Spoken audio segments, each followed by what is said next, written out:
de Salvador Borrego, ¿Qué pasa con Estados Unidos? Introducción, capítulo primero. Edición, 1999.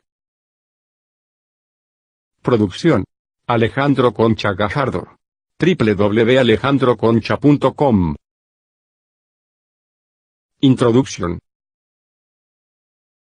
De tiempo en tiempo surgen de las profundidades de los siglos acontecimientos que lanzan a los pueblos hacia destinos imprevistos. Mucho se ha discutido si en esto interviene el azar, si todo es obra de los propios pueblos o solo de minorías privilegiadas que saben planear, subvertir y conducir multitudes. Con raíces que se remontan a lejanas épocas, dos acontecimientos cargados de futuro ocurrieron simultáneamente en 1789. Uno en Europa y otro en América del Norte. El 5 de mayo de ese año se reunió en París una llamada Asamblea Constituyente que invitó al clero y a la casa reinante a participar en sus trabajos. Ni el clero, ni el rey ni el pueblo sospechaban nada de lo que vendría. 10 semanas después, mediante el rumor de que el rey Luis XVI pensaba disolver la Asamblea, para lo cual carecía de carácter, se prefabricó el asalto a la Bastilla. Y enseguida apareció la sangrienta cara de la Revolución Francesa. En resumen, ¿qué se buscaba? Llevar la revolución a toda Europa, y mediante la violencia, conquistar el poder a fin de erigir la República Universal. En ese mismo año, 1789, en América se daba otro acontecimiento de inescrutables alcances. Se consumaba la independencia de los Estados Unidos. La nueva república, a diferencia de lo que ocurría en Europa, no nacía bajo el signo de primera violencia. Sus postulados eran la libertad y la prosperidad. De momento no se percibía que en la formación de este nuevo país hubiera también un plan de ilimitada expansión. La influyente colonia de inmigrantes calvinistas alentaba silenciosamente un sencillo propósito. El dinero da poder, el poder permite acumular más dinero, y así indefinidamente. Mediante esta fórmula se podría llegar a comprar lo que se deseara o a aplastar lo que se opusiera. ¿Cuál táctica era mejor? ¿La violencia usada en Europa o la del dinero, finanzas, utilizada en Norteamérica? ¿Cómo saberlo de antemano? A tanto no podía llegar la previsión humana. Entonces, para evitar discusiones y divisiones habría que poner ambas tácticas en acción y ver lo que la práctica indicara.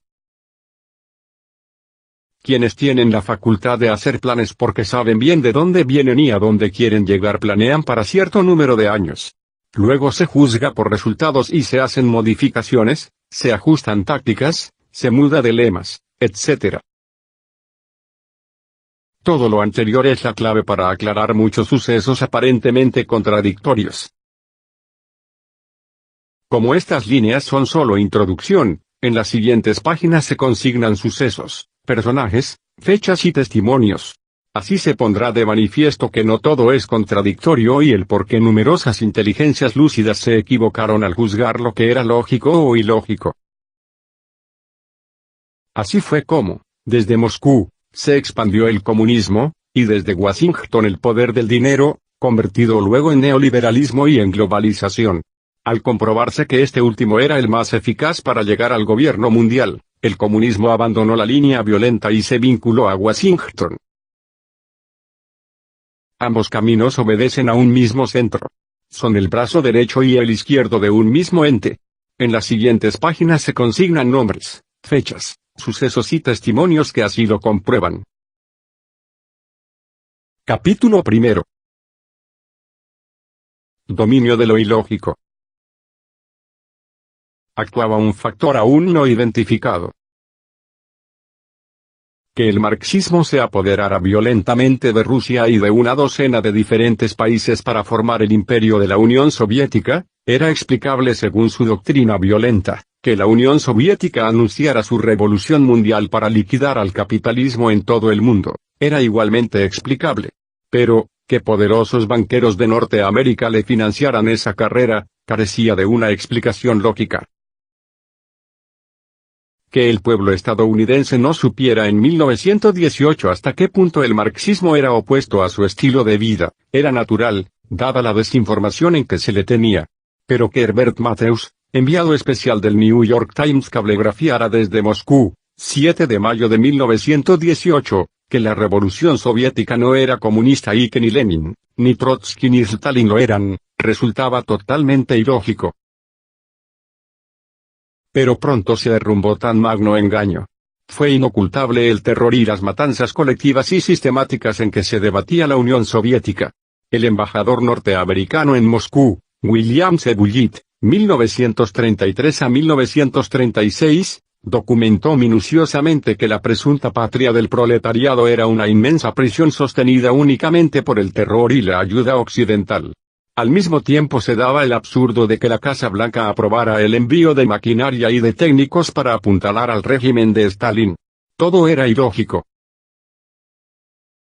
Que en 1939, 1940 y 1941 se moviera cielo y tierra en Londres, París y Washington para librar a la Unión Soviética de una segura derrota, pareció nada lógico a las familias cuyos hijos irían a morir para salvar al marxismo.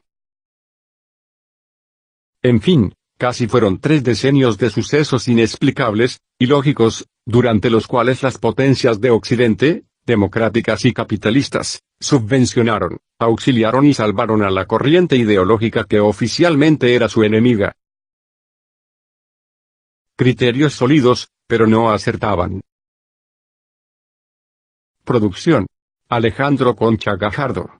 www.alejandroconcha.com. Hombres eminentes, de diversas nacionalidades y de vasta experiencia, se equivocaron una y otra vez acerca de la política internacional de Estados Unidos e Inglaterra. No tiene caso sobreestimar el peligro bolchevique. Inglaterra y Estados Unidos se opondrían a su extensión por razones propias, le decía Antonio de Oliveira Salazar al general Francisco Franco durante su entrevista el 12 de febrero de 1942, en Badajoz. Oliveira, profesor universitario, primer ministro de Portugal, era un reputado estadista y su opinión lucía plena de lógica. Pero 33 años después su país caía en manos de un régimen procomunista que entregaba al marxismo sus provincias africanas. En abril de 1945 el mariscal Hermann Göring, segundo de Hitler, tuvo una opinión parecida a la de Oliveira y les propuso a Estados Unidos y a Inglaterra un pacto de paz, sin inclusión de la Unión Soviética, a fin de que la victoria fuera de Occidente. Pero estaba tan equivocado que los aliados lo aprehendieron días más tarde y lo condenaron a morir en la horca. En mayo del mismo año, independientemente de lo que pensaba Göring, Heinrich Himmler, jefe de la Gestapo alemana, comunicó a los servicios de inteligencia norteamericanos que la Unión Soviética se disponía a quebrantar su alianza y a penetrar profundamente en Europa Central para comunizarla. A la vez, ofrece a divisiones alemanas para detener a los soviéticos. Antes de ser interrogado se le comenzó a insultar. Himmler vio que su propuesta no tenía ninguna posibilidad de ser aceptada, tragó una cápsula de cianuro y murió 12 minutos después.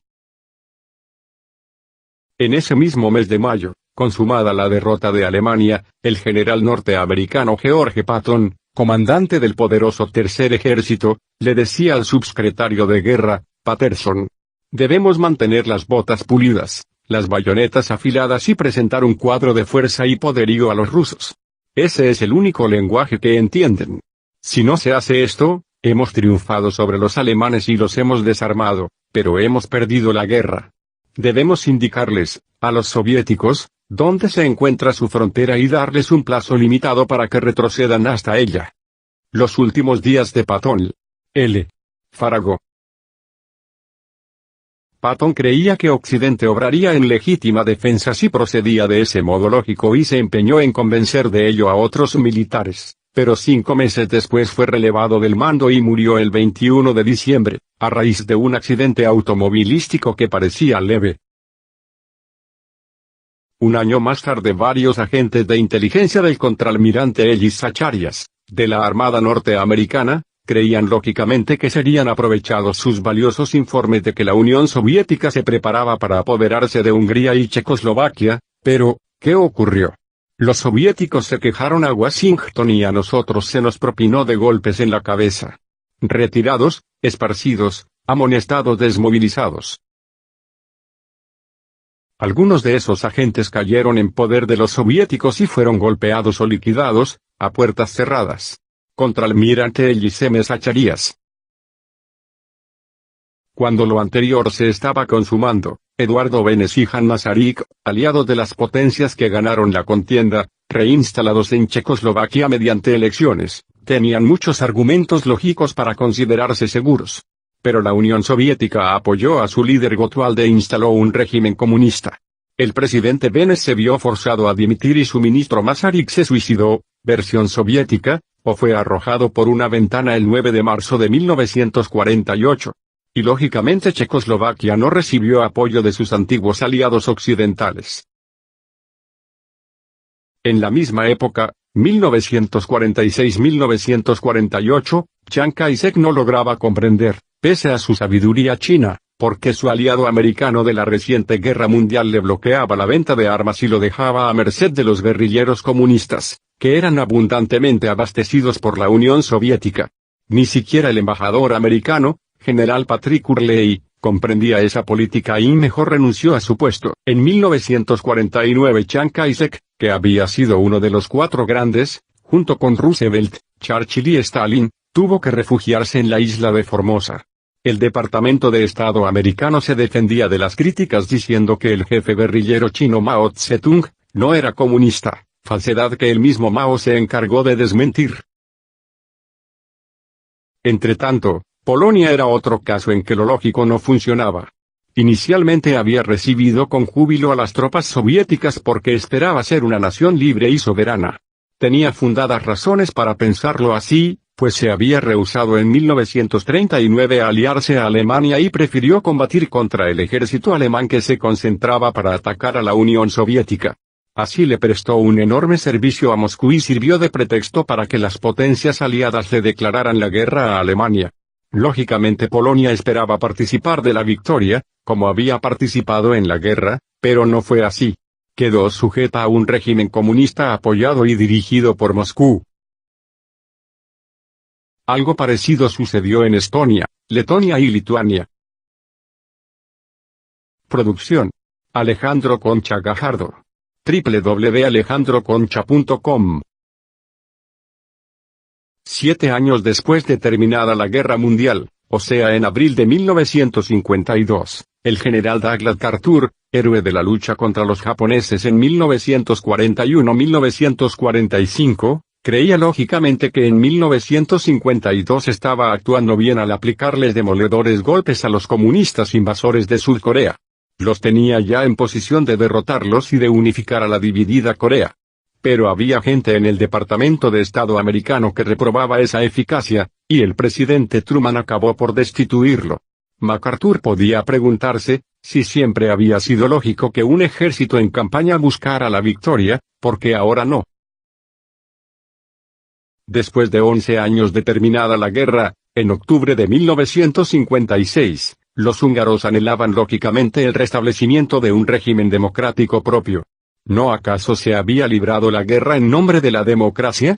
El presidente húngaro, Imre Nagy, con el apoyo de todo el gabinete, declaró el 1 de noviembre que, interpretando la voluntad nacional, proclamaba la neutralidad de la República Húngara y cesaba de operar la policía secreta comunista, ABO. A la vez, se acogía a la protección de la ONU, y particularmente de los Estados Unidos. Hubo jubilosas manifestaciones de estudiantes, obreros, campesinos, clase media, etc. Pero, 3 días después llegaron los tanques soviéticos y descuartizaron a Hungría.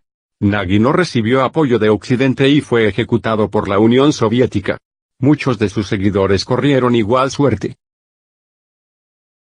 El mismo año en que ocurría esa matanza, el que esto escribe hablaba con 2 tripulantes de la cubana de aviación acerca de la expansión comunista, expuesta en derrota mundial 3 años antes. Y uno de ellos comentó: bueno, eso ocurre en Europa y en Asia, pero en Cuba no hay comunistas, son unos cuantos chiflados de café. Y el otro agregó: además, en Cuba nunca puede haber comunismo porque estamos a las puertas de Estados Unidos. Evidentemente lógico. El presidente Batista había sido aliado de Estados Unidos en la guerra y le faltaban menos de 3 años para terminar su período constitucional. Aún no había guerrilleros en la Sierra Maestra. ¿Cuál era el peligro?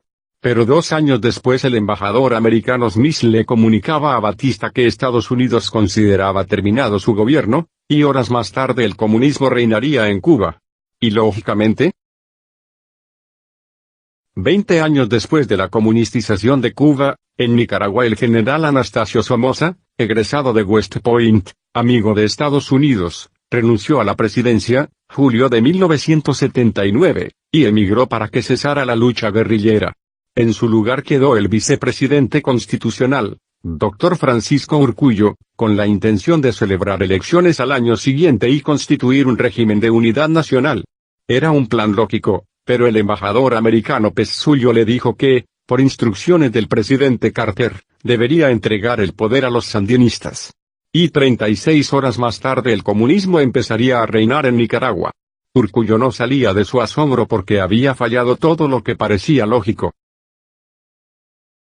Con casos como los anteriores podrían llenarse muchas páginas, pero los mencionados bastan como ejemplos típicos. La lógica, un camino hacia la verdad. Generalmente se dice que la lógica es el arte de pensar o la ciencia para dirigir la acción de la razón, gracias a lo cual el hombre puede proceder con orden y sin error. También se dice que la lógica es la ciencia de las condiciones del conocimiento, que tiene por objeto determinar, entre todas las operaciones discursivas del espíritu, cuáles conducen a la verdad y cuáles al error. Pero indudablemente la lógica solo puede operar con validez cuando se toman en cuenta los elementos principales del asunto que se juzga. Y en los sucesos políticos internacionales resulta que si se omiten algunos factores importantes la lógica falla y ocurre entonces lo que parece absurdo y lógico. Eso ha venido sucediendo frecuentemente en el panorama de la política internacional.